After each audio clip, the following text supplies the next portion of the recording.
Zeb, malandi ka talaga.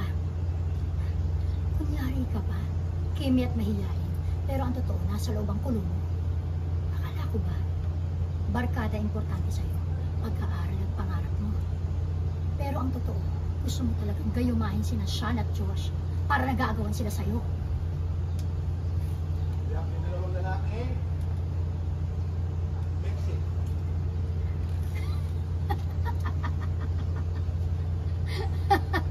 Nakita mo na, yan ang bagay sa'yo. Mag-isa ka na lang dahil malandi ka. Hitat, haliparot.